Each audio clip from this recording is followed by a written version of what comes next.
We're here. Go ahead and introduce yourself. I'm Enzo, based out of Atlanta. Yeah. You guys can follow me at gregenzo.atl. Yeah. We're here in the Enzo Palace, Yeah. and the private property group is in the building. For sure. We appreciate you. I appreciate you guys for coming out. Dude, for you sure. played a rockin' set. Yeah, I appreciate it. He hates when I say that, but that shit was rocking, dude. That was probably like top 5 most coveted track lists. Yeah, like, for sure. Where are you sourcing your music? I do a lot of record pulls. I mean, at this point, doing BPM Supreme, Club Killers. Who else is out there? Those are really the only 2 that I use. But I just know there's a lot of different record pools out there. Sure. But definitely an online record pool. Just pay a monthly subscription and just get access to what you can get. Absolutely. And you played like a good bit of like everything within like a certain kind of range, but like how do you, I guess, like find music that like makes it onto your USB? Like what are you specifically looking for?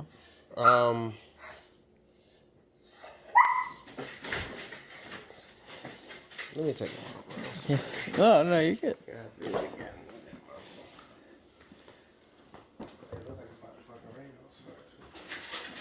No.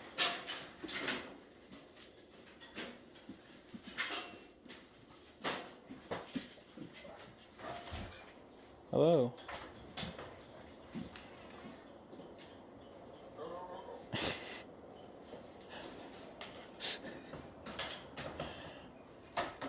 Wow. That's great. How, that dog's big as fuck. Is it you still rolling? Yeah, we don't cut anything. Oh, yeah, shit. Yeah, we got everything. Sorry, y'all. My dog, you know what I'm saying? He wants to love, but we can't love him at this very moment. How old's the dog? He's a year and I think we got him in, I think he was born in March. So it March to now. April, May, June, July, August, September. Probably like a year, 4 months. Wow. That's a big dog. German Shepherd or what? Yeah. Wow. Because we're in July, so. Yeah. About a year, 4 months. Holy shit. He's big. Yeah, real big. Good ears, too. So, what were we talking about? Oh, the music. So, like, what are you, like, listening for when you put a track, like, on your USB? Like, this is what I'm going to play. I mean, I just think in general, I just think it's good music. I mean, it can be as simplistic as possible, but I just think if it's just good and it has just good emotion and energy, it's going to make it on there. Yeah. But then again, like what I go to sleep to or whatever I go chill to isn't what I'm playing in the clubs, right? But there's just a lot of different reasons as to why. But for sure, high energy, crazy edits, originals, things like that definitely make it on the USB. For sure. Are any of those originals out? No. Damn it. So there's something that I'm trying to piece together. Yeah. Hopefully I can get, the artwork done and maybe by the end of August, hopefully I can have something out for you guys. I'm thinking of either doing like an album, like make it look like an album, or I can do like single releases, or put it all in one project. Nice. But I don't know. But it's coming. It's coming. Well, we need it. It's coming. That shit was fire. So if you guys hear the mix, there's about 4 or 5 originals towards the end. You can hear it on there. So you got to listen to it all. So fucking good, dude. So you're a full-time DJ, correct? Yep. That's pretty rare. Can you walk the people through like how that kind of unfolded for you? Well, for that, I was working a corporate job. I was just trying to figure out like what I wanted to do more because I was working just as much during the day than I was at night. So it was interfering with family time and things of that nature. So I was just like, so I got to pick and choose what I wanted to do. And it was going for me. It was going well for me DJing.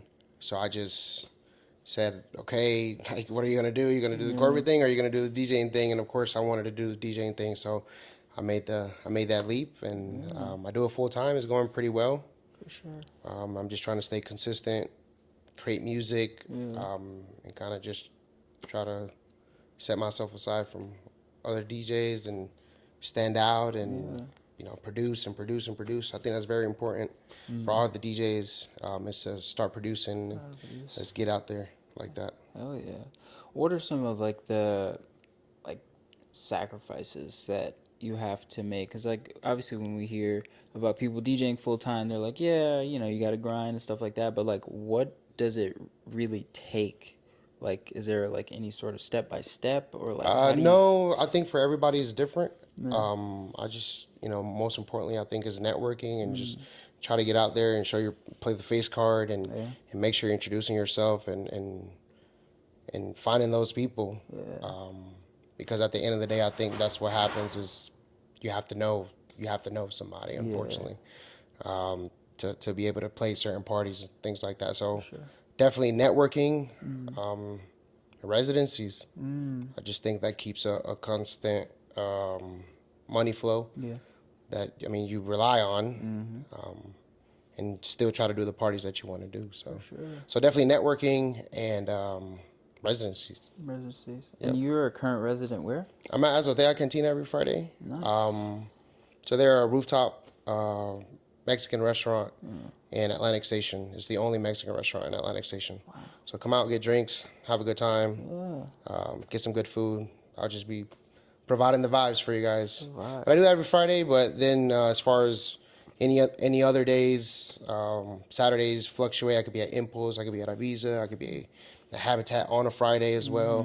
Mm-hmm. I do a lot of different parties for a lot of our good community promoter communities out there. So Mm-hmm. What's been your favorite places to play in the city? uh, Ibiza is one of my favorite. I just love the sound, love the lights, the platform. I think that's number one for me in the Mm-hmm. city. I like very intimate stuff as well. So things like Cuckoo Room, Mm, Supply and Demand. Those yeah. things are awesome. I would love to play like at Tongue and Groove, Yeah. District. Just those things in that scale too. I think Yeah. are pretty dope. So For for sure. sure. That's hot, dude. Wow. So, can you walk us through just your history? You got a long history in music, on the Right. production side, the engineering side, the DJing side. Can you kind of break it down for the people that don't know Like as far as like how it all how it unfolded. all unfolded? Yeah. So my brother showed me a video, and it was a hardstyle video. They were showing like a teaser for the anthem for that year, which was Climax 2003. Mm, And I just kind of got hooked. I saw the lights, I saw the DJ in the middle. I was just like, yo, I think this is pretty damn cool. yeah. And I kind of just started clicking on the next video and then clicking on the next video. I think in 2000, I think that was 2000 shit, bro. I think it was 2003. Mm, So at the time, I guess we were still on what, DOL? Dial up? something like that. Yeah. What? How old are you? 27. I'm like right on the cusp. Like Okay. I didn't know how the shit I was worked. about to say, I know dial up, bro. Yeah, I heard so the. we were still on dial up. So like we were like every time we would get on the internet, we're just like surfing and just Yeah. trying to click on the next video, play the next video, play the next video. Mm, And then I built a very strong hardstyle background. uh, Introduced it to a couple buddies, and we all got hooked on hardstyle. And yeah. then as I grew older and I got more involved in music, I found myself exploring. So now I know house music. Of course, I'm Latino, so I'm from El Salvador. Mm, So we got cumbia. Then you tap into merengue, the Latin stuff, the salsa, the bachata, the dembow, the reggaeton. mm-hmm. And then my brothers were in high school at the time, so their clubbing is different from our clubbing. So I'm exposed to like what's now the old school reggaeton. So it's just so much exposure in music. And then I was, my in-law had like a DJ jog wheel thing Yeah. that he would make me DJ. He wouldn't make me DJ. I would want to DJ. Right. And that's kind of how I was just picking up with the school. Yeah. I graduated. I went to SAE, School of Audio Engineering, Mm-hmm. here in Atlanta in 2015. And then from there, it was just production, DJing. Okay, this is cool. And then I started really DJing like 2000, maybe like 2021, maybe 2022. Probably I've been doing it about 4 years out. I used to always be like a bedroom DJ. Yeah. So that's kind of how I developed the skill, Yeah. the ear. I went to school for it, Mm, and now we're here, bro. So now I'm just trying to stay consistent with bookings yeah. and incorporate the music and keep the production Yeah. going. I think that's important too. Kind of more or less not really be a DJ, but kind of stand as an artist. Yeah. Because I think once you start creating, that puts you on a different, you're not just playing other people's music Yeah. now. Now we're actually making music, That is and we're facts. playing it. We can break our own records. I think that's very important too. Can you walk us through what happened at, what is it, Scratch Academy? You have a Oh plaque. yes. Scratch Academy was in SAE at the time that I went to school. Yeah. So I think we were on the third floor for SAE. I think Scratch Academy was on the second floor. Yeah. They offered classes around the time that I would take a break, that they would let us go on break. So on that break, I would go to Scratch Academy. I was already in the same building. Yeah.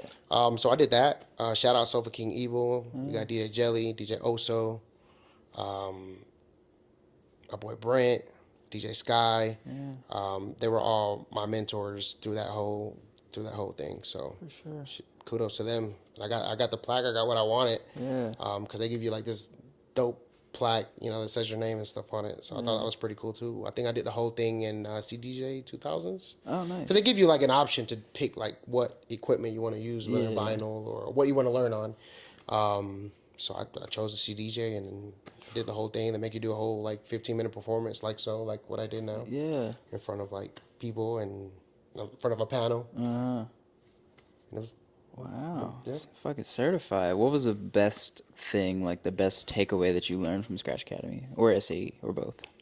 For Scratch Academy, I think it's just just being very versatile and understanding the fundamentals of DJ, which is beat match.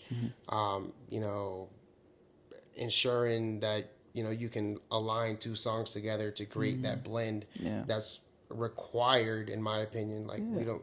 So learning that, and I think with SAE, it was the leaving with an ear. Most importantly, because for the whole audio engineer thing, I personally I didn't know what I was going to get myself into, because I really went in there for like production. I try to go in there and meet, make music and produce and stuff. And then they were like, nah, this is not what you're here for. You're here for audio engineering. Damn. So I learned it. Yeah. And I do obviously incorporate that in everything that I do in music now. So I left with an ear, just understand like what's good, what's not, what works, what doesn't, in the whole production aspect of things. Sure. That's dope.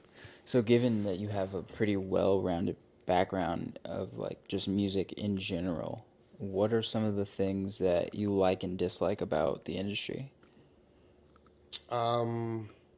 I like that it's fun, that it's, aside from it not being, them blocking off the sections now, and not the sections, blocking off the dance floor to create more sections and stuff like that. Aside from that, like, because a lot of people feel like the club scene is like losing the dance floor and stuff like that. But it's still fun. So that's really what I like about it. I like going out there, just have a good time. What I don't like about it is like the fact that we now have social media involved.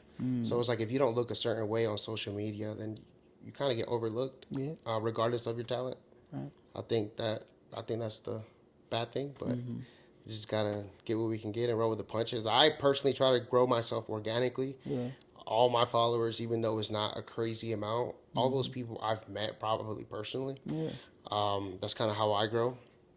But Yeah, that's a good way to do it. So on the topic of just like having to like continue to manage your image and stuff like that, in terms of like your work-life balance, you're a family man, kids, dog, Right. house, like how Right. do you juggle that with the nightlife? Like how does that work? well, it's not that bad, because you spend all day, at home and with the kids and with the wife, and at night you go. So it's not like I lost out on family time. Yeah. I still give them that family time. It's just my schedule's a little different, and I'm not out all the time. Yeah. Majority of the time is maybe a Friday through Sunday or a Thursday through Sunday on a good week or whatever. So it's not that bad. Okay. But I think since I give my days, I used to give my days to my corporate job. Yeah. You know what I'm saying? But now I give my days to them. So I think it's good. Okay. It's not a bad balance. Good thing I've got it under control. Right. But for sure. And so you do travel a lot. Yes. So my father's been he's been with Delta since 1988. So me being a son, of course, I've Can you check that? Oh, sorry. I was. Oh, you good? No, oh, yeah. So he's been with 1988. So, luckily enough, him being my father and I'm being his son, they've giving me the benefits. I use those benefits for 24 years. I still get benefits. But, with family, you can't really move as you want to. But I visited a lot of countries thanks to my father. So, been to 2 World Cups. Whoa. Been to a couple of Confederation games overseas, Russia, Wow. Italy. What's the best place you visited?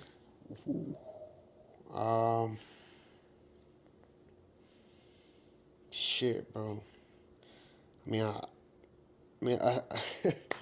for the sake of music, Yeah. I would probably say Amsterdam. Oh, nice. Yeah. Just because that's kind of like where my soul in my earlier years was, listening to hardstyle and being very in tune with what they had going on in the Netherlands. So I think, and I visited Amsterdam a couple of times, been like 3-4 times, and every time it's just been a blast. That's dope. Just it's very multicultural, just like here. Yeah. Very multicultural. Everybody's good people. Tourist location, just vibes, eat, drink, smoke, chill out. You know what I'm saying? Yeah. Like, Just hang. it was cool. I like it. That's dope. I think Amsterdam was good, but for going to the beach or whatever, it's been a minute since I've been to Cancun. But for what I can remember, clear waters, blue waters, Cancun. For sure. So Cancun was dope. I would want to go back to Cancun for sure. But I've been to Cancun. Yeah. Damn, that's fire. Yep. Shout out Japan, Tokyo. You know what I'm saying? All of it.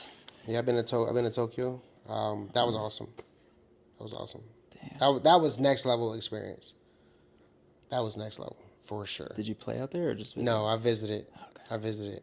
I wish I could play out there. Yeah, that'd be fun. I should play out there. Yeah, See? book him. Japan, sponsor him. There you Sponsor go. us. Private Everybody. Property Group. Right? They know best. Right. I want to circle back to the hard style. Were you wearing like the big pants and like No, shuffling and shit? no. I can shuffle. Oh, wow. I can shuffle. Nice. I haven't done it in a minute. That was definitely in my earlier years. I picked up quite, some pounds. So I can't move as good as I used to. But I can definitely shuffle for sure. I have a buddy of mine, Emo, CEO of EIC Inspections. Holla at him if you need a house inspected. He can shuffle. Nice. So we would do this like we would go back and forth shuffling and shit. Be at parties shuffling. We'd be the only kids to shuffle, but we wouldn't wear those pants though. Oh, wow. Damn. But yeah, I feel it. for sure. That's crazy. What's something that people don't know about you? That I'm an aviation enthusiast. Wow. I do study level aviation. It's a simulation, right? But I take it to a study level where if you don't do something else doesn't work. Everything has to go kind of in sequence. You have to do a checklist. So I do that on a study level. I fly 737s, 777s, Airbus A320s. All of these are on study levels. Yeah. But I know planes very well that I can kind of tell exactly what plane it is by the wingtip or I've done my research. I've always wanted to be a pilot. Just being exposed with the whole Delta thing and traveling in my earlier years and still now. I've always wanted to be a pilot. Always. It's always been my dream. But I had kids, so you kind of step back. I started doing music. It's going well on me, but aviation, I would love it always. Honestly, like I think tonight I'll probably do something. I play it every day. You can ask my wife. I play that fucking game every day. Dude. Flight Simulator, I do it on a regular basis. Do you stream? I don't stream. I think I'm slacking, bro. I think personally, like, I just haven't really tapped into like my resources, bro. Yeah. And I know, you have to understand that. You have to understand where you're fucking up at. Absolutely. So I understand that. But I feel like streaming would be dope. Because I do a lot of, a DJ. Like right now, like just go downstairs, stream, do a DJ set. Exactly. And same thing with like the aviation thing. Go and play Flight Simulator and. Kind of build a little community. I think that's dope. I haven't really tapped into it though, but just doing other shit. I tune into your stream. You got to play some of the music on stream that you were playing while you fly, dude. That shit was crazy. I would definitely tune into that stream. Oh man, for sure, appreciate it. Oh my. Just try to be very diverse and just incorporate different genres.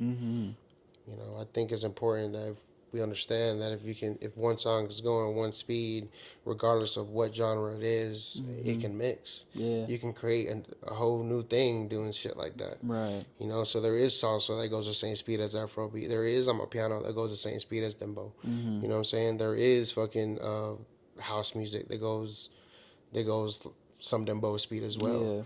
Yeah. Reggaeton and Afrobeat, all that goes together. Hip hop, there's Latin trap. You know, makes it, you know, kind of just try out different things. As long as it's going the same speed, you can mix it. And you can mix. Yeah. You can hit on the one. You good. It'll mix. Now, what about the vibe though? Like switching that up in a club setting. Like, how do you navigate that? Well, it depends what type of night it is, right? Yeah. Like if it's a Latin night, then obviously I know not to play hip hop. Yeah. You know, I know not to go that slow or that low Yeah. in tempo, because I play by tempo. I don't really play by genre. So I just have all my music, you know, categorized by genre. I mean by tempo. I can go into my all folder and just rip a whole set, bro, of just good music. You know what's good, bro. You know what's good and what's bad. You know that song wasn't all that. Facts. You know that doesn't fit the fucking club setting that you're playing right now. You know it's a Latin night. Why would you play Right. that? You know, so I think it's just understanding what type of night it is. I personally feel like I can navigate through whatever. Yeah. It doesn't matter what it is, bro. It does not matter what it is.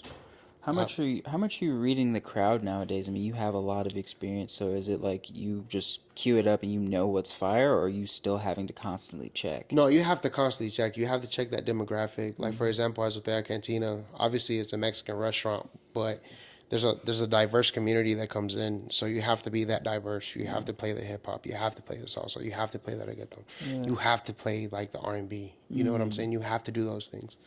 You have to read the crowd. But then again, that's just what type of vibe it is. Yeah. It all depends on what it is. You know, like for example, in Ibiza on a Latin night, like I'm not gonna play Sexy Red. You know what I'm saying? It just depends what it is. Yeah. But I think just understanding what type of night it is, I can navigate through whatever. If it's Latin, I can do Latin. If it's hip hop, I can do hip hop. If it's a party with Parallax, I know to do tech house. You know, expose that side of things. You know, build a good playlist. You know what's fucking hitting. You know what's not hitting. You know what song was okay. You know that song was a hit. You know what I'm saying? So why not? Why not? So Damn. So where do you see your career going from like this point on? Like, do you have any like goals, or is there any like sort of like milestones you want to hit? I think right now, it's focusing more on production and kind of start building that artist background. Yeah. You know, just try to get with collab with as many people as possible, create just different genres of music, and kind of present that to, you know, people who can help me. You know, maybe a record label or maybe a booking agency or whatever. You know. And just be more international. I think right now I've played in South Carolina, I've played in Kansas City, I've played in Portland, I've played all throughout the city. Going international, you know, doing parties like overseas, I think that's probably next. Kind of stepping out of the local and becoming more international. You know, from the DJ aspect, but as far as like music production, you know, I try to be very diverse. Yeah. Make like on my new album mixtape. Was whatever we want to call it at this moment, has a little bit of everything. Has house, has dembow, has reggaeton, has amapiano, has Afrobeat. You know, it's just, you know, I just try to tap into a lot of different things. I just try to be as diverse as possible, but then try to develop my own sound as well. For sure. You know, so that's kind of what's next for Enzo. Other than that, man, I'm staying out the way. Yeah. With my family, with my kids, my wife. Facts. Got a household to maintain. Got real shit to do. Right. You know, we wearing big boy pants around here. You know. So other than that, we outside. We here. Oh, we're outside, but we're also inside. The dog's outside, and I think it's starting to rain. It's starting to rain. Fuck. I'm gonna get you to sign this giant key. Hey. Oh, we didn't wipe it off. Oh, it's alright. It's like a dry erase thing, so we have people sign it after the interview, but we forget to wipe it off like every time. So it's like. You got the marker? Yeah, I got it. I keep that. I've never signed Enzo. Let me put my dog in. Oh yeah. Let's do it. Giant key. I kid you not, man. I've never signed Enzo before. Oh, sign it big. And it's dry erase, so if you don't like it, hey, Okay. erase it, try it again. While you sign that, I'm gonna ask you a few questions. What are some of your like favorite places to eat after a show? To eat. Yeah. Waffle House. Wow, what's your order? You want to know? Yeah, absolutely. All right. This role play. Ask me what I want. Huh? Ask me what I want. Oh, hey, what you want? Whatever they say. I mean, it varies. Welcome from to Waffle House. Yeah. How can I help you? Yeah. Let me get a Texas bacon chicken melt. Everything on a sandwich. Hash browns. Let me get them capped. Let me get them chunked. And let me get them pepper. Let me get a Dr. Pepper to drink too. All right. 4 a.m. Wow. It's hitting. I need 2 sausage. Drop eggs. Drop. I don't even know how they do it, bro. I'll be like, what? It's like 4 different like fucking things that you gotta say for every order. You used to work at Waffle House. How was that? Reading out the orders. Drop sausage. Drop patty. you 4 worked at Waffle House? patties. Drop Nice. 4. Drop toast. Market with like the jams and the jellies. Waffles. Drop this. Drop that. That's crazy, bro. I've never met an ex Waffle House employee or anybody that's worked at Waffle House. I worked there for 2 years. Everything. It's like being part I of think the that's Secret fucking Service. dope, bro. I think that's very Atlanta, honestly. Yeah. I was literally born in Grady Hospital and I worked at Waffle House. You can't Wow. go mad at me. That's facts. I love Waffle House, bro. Alright. Honestly, Oh. they got my money. And I went to They the can have 96 money. Olympics. What? He went to the 96 Olympics? That's crazy. Yeah, bro, I got picture proof. So they did the Olympics right here. Yeah, They have the park right here where they did the I don't know. They hosted some Olympic thing here. I don't know if it was volleyball, Oh, wow. something like that. They hosted it right here. It's a little park right here. Oh. I forgot all the other questions I was going to ask you. Is there anything else you want to say? Wow, that's good. I like that. I like that. Never done it before. Yeah, show the camera. Check this shit out. Wow. Boom. We're with Enzo. All right. I don't know. That's like a fucking 2. That's Enzo.